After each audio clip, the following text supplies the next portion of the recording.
Esse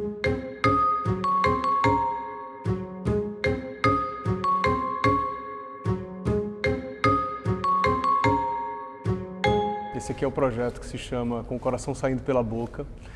Ele parte de uma coleção de expressões, né, que são expressões idiomáticas que são usadas no dia a dia e que são relacionadas ao corpo. São mais de 250 expressões espalhadas pelo pavilhão. Vão se manifestando de várias formas. Existe todo um sistema de fios que vão conectando cada expressão a como elas se manifestam.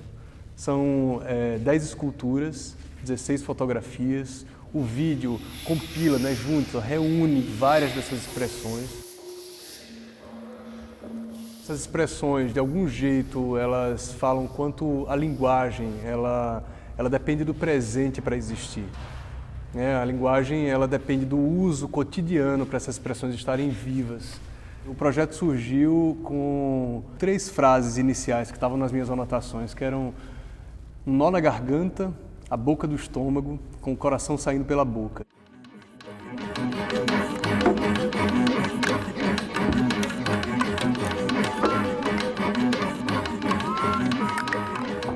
Passei um bom tempo tentando entender qual era a relação entre elas, né? Elas me pareciam fortes e, de algum jeito, eram títulos, sabe, que falavam sobre uma certa atmosfera do Brasil, do momento. Uma certa atmosfera do mundo no momento. E aí, quando eu entendi que o que unia eram as partes do corpo, eu fui entendendo que tinham essa conotação, tinham esse elemento de tensão do presente. Dedo podre, fura-olho, as paredes têm ouvidos, a orelha queimando, pagar com a língua, né? A língua maior que a boca, brilho no olhar. E todas essas expressões são expressões muito usadas por todo mundo, todos nós usamos. Algumas são mais regionais, outras menos, outras são mais usadas, outras menos, mas elas são realmente uma voz coletiva. Pensar elas literalmente são imagens do exagero, do impossível, são imagens oníricas, são imagens surreais, né? E aí, de algum jeito, essas expressões que pareciam lidar com a ideia de absurdo, elas conversavam com o absurdo do presente. Estar com o coração saindo pela boca, assim, é uma emoção de estar diante de uma iminência de algo muito grave, terrível acontecer, mas também de uma emoção absoluta.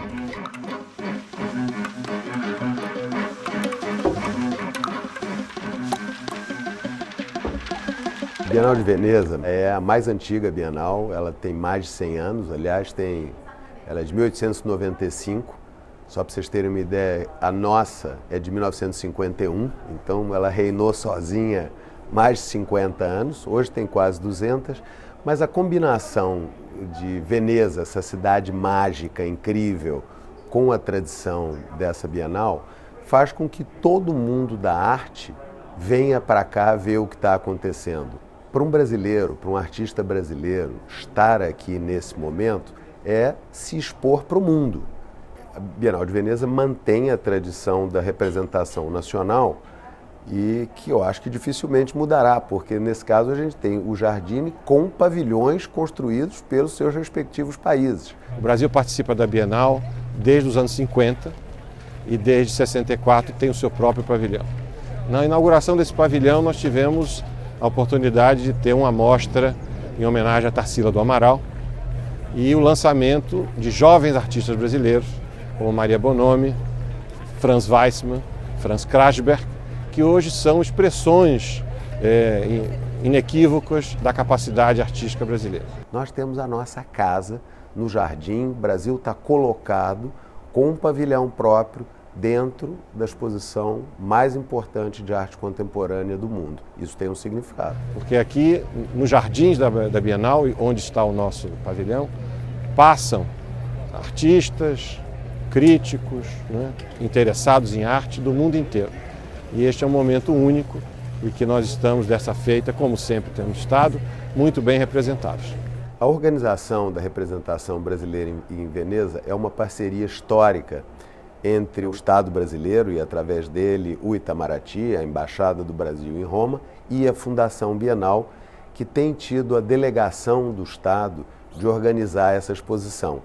Então, eu acho bacana porque é, de novo, um exemplo de um trabalho conjunto entre uma instituição privada e o Estado trabalhando para, enfim, promover o Brasil, cuidar da arte.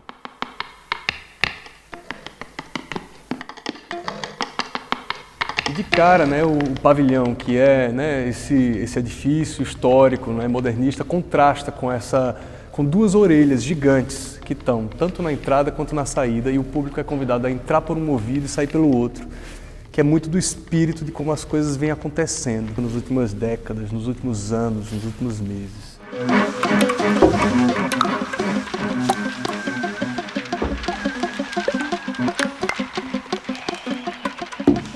As coisas parecem acontecer, correr na timeline das notícias, das nossas sensações, e a gente não parece nem ter condições de responder aquilo. Então, assim, para mim, isso era um sentimento que plasticamente deveria se manifestar como alegorias de Brasil. E uma escultura que é um pouco o coração da exposição é o Coração Maior que a Boca, que aqui em cima a gente tem uma boca que sai da viga central do edifício, e de tempos em tempos esse coração se infla, vai tomando todo o espaço, assim, e o público tem que negociar como ele se comporta diante desse coração que infla, e enquanto ele vai inflando, ele vai virando uma língua, uma placenta, um parto, um órgão, um coração, e vai tomando espaço um pouco. Para mim isso fala como o corpo brasileiro plural, multirracial, assim, negocia com o espaço, está despedaçado e sente, e está comprimido no espaço. Então, usar a linguagem e a língua, o corpo, a boca, o olho, os ouvidos, para mim é falar de quanto a coletividade é um pouco uma saída para uma recreação energética de libido política, de libido estética, de libido de criação.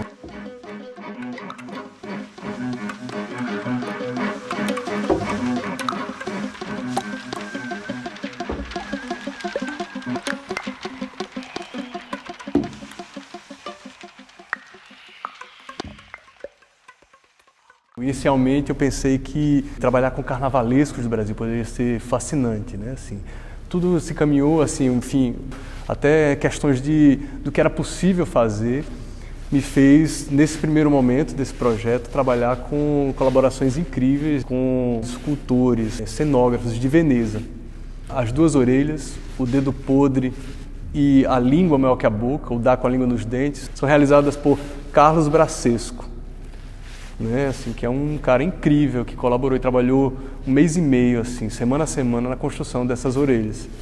O Máximo, um outro realizador que local fez as esculturas, carregar o mundo nas costas, o brilho no olho, as costas quentes, a bunda mole, que eu estou sentado aqui, e a cabeça de vento.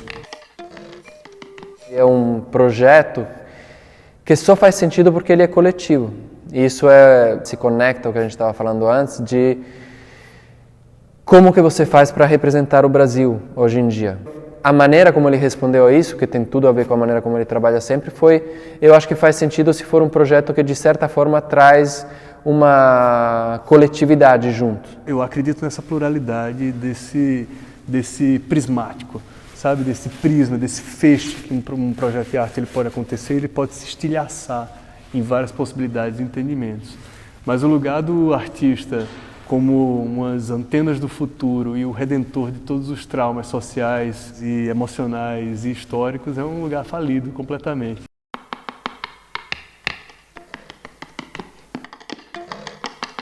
Às vezes eu consigo ter legitimidade para falar sobre dores ou questões que são minhas, às vezes não. Às vezes tem questões que absolutamente eu não vou dar conta.